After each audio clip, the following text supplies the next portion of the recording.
prime number. I'm sorry, what?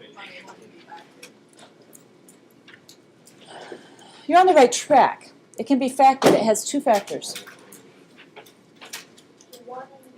One in itself. Those are factors. So it does have two factors. Okay. So let's just write this down. It's a number that can only be divided by 1 and itself. And I actually really like the word factors because we're going to be talking about that today. Factors. The factors of a prime number are only 1 and itself. So it's just another way of wording it. Only factors are 1 and itself.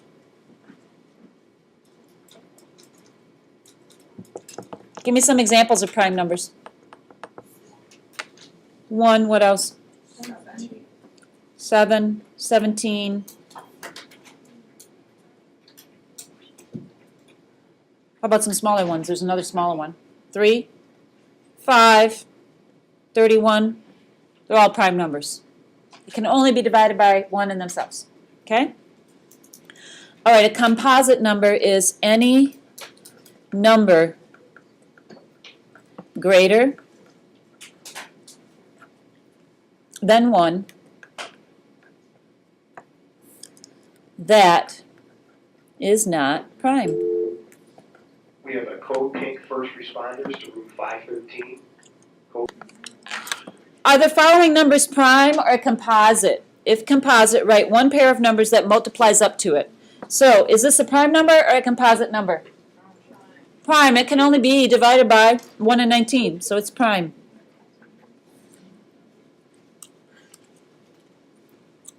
How about 24? It's composite. It can be divided by other numbers. Give me an example of some of its factors. 12 and 2, 6 and 4. There's another one. 8 and 3, 1 and 24, etc. How about 63? Composite or prime? And if you're not sure, you could always, start playing with your calculator. So give me some factors of 63 other than 1 and 63. 7 and 9, what else? There's another one. Does anybody know? 31 and a half. No decimals. It's true though, but no decimals. How about 3 and what? Right on. 3 and 21. Okay, 37. Is that prime or composite? It's prime. There's nothing it can be divided by.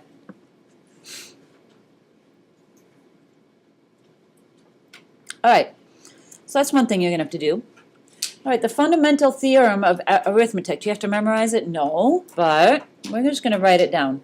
Any integer, that means no decimals or fractions, greater than 1 is either prime or can be written as a product of prime numbers.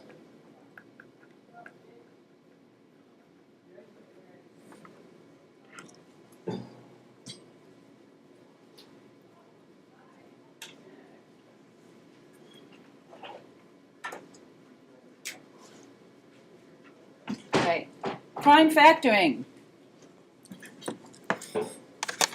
is finding which prime numbers multiply together to make the original number.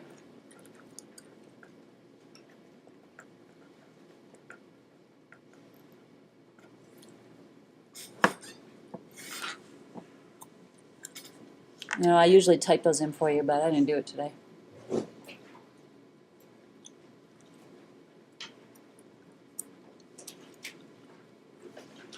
Okay. So let's do a little factor tree. Are you ready? You want to sit down here? Get a clipboard? Okay. Write the following composite numbers. So they're telling you right there it's not prime. As a product of primes. So tell me some factors of 75. Yeah. You can start with whatever comes to mind. If nothing comes to mind, try your calculator. If it ends in 5 or 0, it can always be divided by 5. Know that. Okay? But most of us kind of know 25 and 3. And then 25 is not a prime. It can go further. So what would that be? Okay, 5 and 5. Now, I like to do this. I like to just bring the 3 down so that I have an even row. Maybe you weren't taught that way. I don't care, but it keeps it straighter, I think. All right, so we're pretty much done. This means that 5 times 5 times 3 is 75. Now, later on, we're going to write it like this. Do you see how that's the same thing? So I'm just going to show you both ways. All right, 396. Now, I had no idea how to start with this, so I just went on my calculator, and I always started by trying to divide by 2. If I get a number that works, that's what I started with. If 2 doesn't work, try 3. Okay, so 2 worked. I got 2 and 198. Okay, well, still didn't know what to do with 198, so I also divided that by 2, and I got 99. Now I'm somewhere that I can keep going. Take that 2 down, take that 2 down, and split 99 into what? Come on, you know. You could do 33 and 3. Sure, let's do 33 and 3. You could also have done 11 and 9. But 33 can go further. And if you don't know, you just test it out on your calculator. What are factors of 33? 11 and 3, is that what you were going to say? Yeah, and then 3. Now I'm as far as I can go. I can leave it like that, but later on you're going to have to write it more like this. So it's the same as 2 squared times 11 times 3 squared.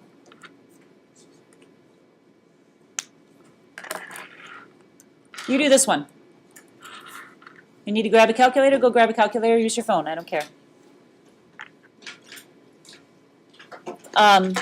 Greatest common factor and least common multiple. Sometimes it's hard to keep those straight, and I was student teaching in 6th grade, long time ago. And the one thing that this guy had a poster on the board, on the wall, and it was multiple Zilla. It was like Godzilla looking down on all these numbers. Because a multiple is usually bigger. And sometimes it's harder to keep that straight. A factor is smaller, usually, than the 2 numbers that you're given. Okay? So that's why I kind of want you to write here the smallest number or smaller of the 2. You'll see what I mean in a second. Factor is always smaller. Multiples are bigger. Multiple Zilla. So the best way to show you how to do this is just to write an example. I'm going to find the greatest common factor of 36 and 54. So we have to start by factoring, just like we were doing. So I'm going to use 9 and 4. Doesn't really matter what you start with, you're going to end up in the same spot. 9 goes to 3 and 3, and 2 and 2. And that's as far as you can go for that one. They're all prime numbers. Okay, 54. It doesn't matter what you start with. I used 6 and 9. And then 6 goes to 2 and 3, and 3 and 3. They're kind of similar. Now from this, to determine the greatest common factor, or the biggest number that they can both be divided by, this is step number 2, this is step number 1. You look for the shared prime factors. Shared. So, there's a 3 here. Is there a 3 here? Yes, so that one they have in common. Here's another 3. There's another 3 here, so they have those in common. And here's a 2 and a 2, so they have those in common. Those are the shared common factors. So once you decide that, then you only write down one set of the shared. So we have 3 times 3 times 2. I'm just writing one set of the shared, and that equals 18. That is the greatest common factor, the biggest number that both of those numbers can be divided by. Greatest common factor. Okay? So let's practice this a little bit. So 30. I'm going to do 6 and 5. Could do 10 and 3. It doesn't matter. You get the same numbers. And then I have 2, 3, and 5. So that's 30. And then I'm going to write 18 over here just to give myself a little bit more room. I'm going to use 6 and 3. You could use 9 and 2. Doesn't matter. I have 2, 3, and 3.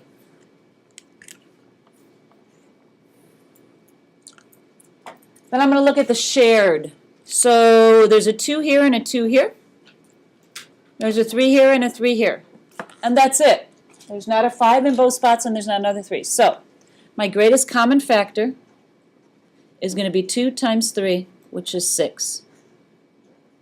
That's my greatest common factor. The biggest number they can both be divided by.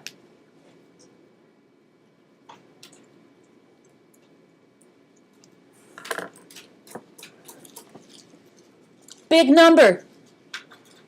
It ends in 5. I know it can be divided by 5. Or you could start with 3. So I'm just going to do 3. 105.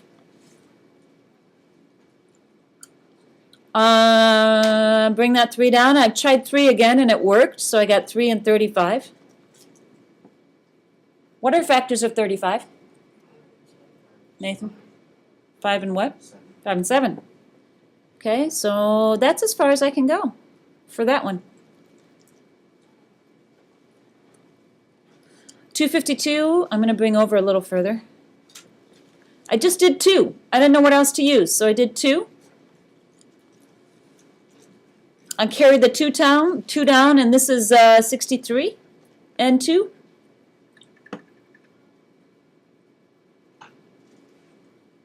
Carry the 2 down. I could do 3 and 21 and 2. And almost done. 2, 3, 3 and 7, and 2.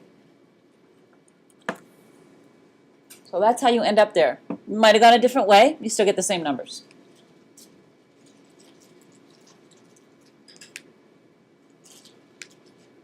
Okay, let's find the shared. Here's a 3, here's a 3.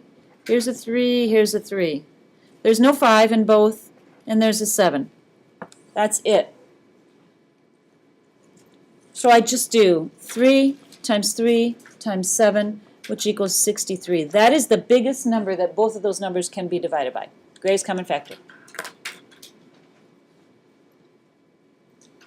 I do have to do this one with you for a reason. Okay, 77 we could write as 7 and 11. We're done there. 39 I could write as 13 and 3. Oh. What? What do you think that means? What, Kira? There's nothing. There's no number that can both be divided by. So you write no GCF.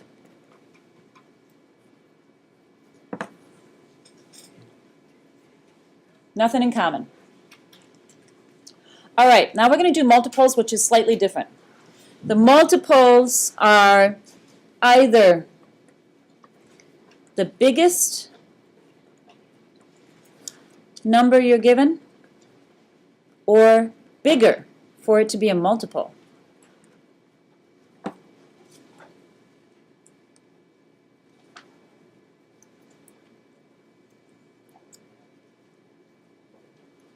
Okay, so the best way to do it is just to show you an example. So for example, I have 12 and 18. I want the smallest number that they both can go into. Bigger. So I still factor. I got 4 and 3, 2 and 2 and 3. Now this is where you do it differently. This is where you write this like this. 2 squared times 3 to the 1. There's 2 2's and 1 3. That's going to help you in a minute.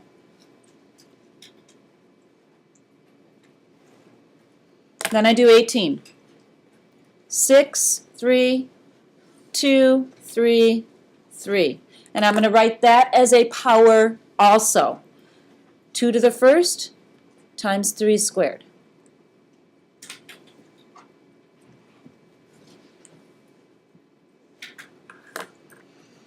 The second step is look for the highest power of each factor. Look for the highest power of each factor.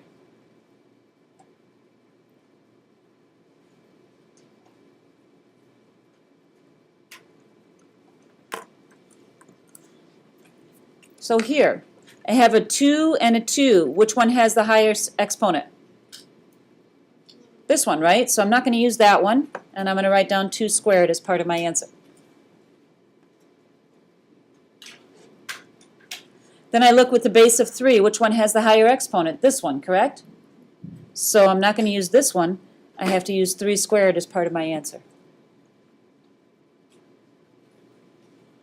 And then I multiply those together. That's 4 times 9, which is 36. And that is your least common multiple. That is the smallest number that both of these can go into. We're only going to do 2 of these down here, so bear with me. Cool? Okay, let's do 2. I'll do 1, and then I want you guys to try 1. So let's do 28 first. That's 4 and 7. And 2, 2, and 7. And I'm going to write that as a power. 2 squared times 7 to the first power. Then I'm going to do 15 over here. 5 and 3. Oh. 5 to the first times 3 to the first. Interesting. What does this mean, do you think?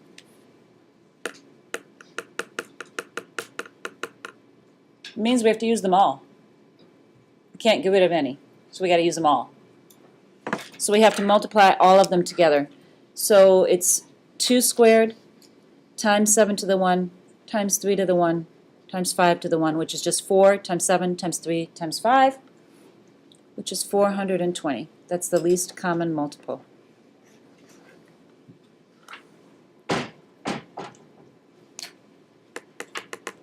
Yeah. In a case like this, could you just multiply 28 and 15 together?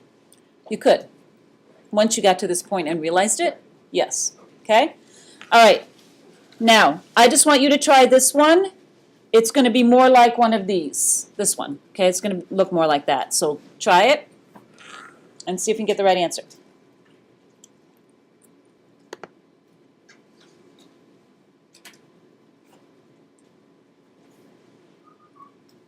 Cool?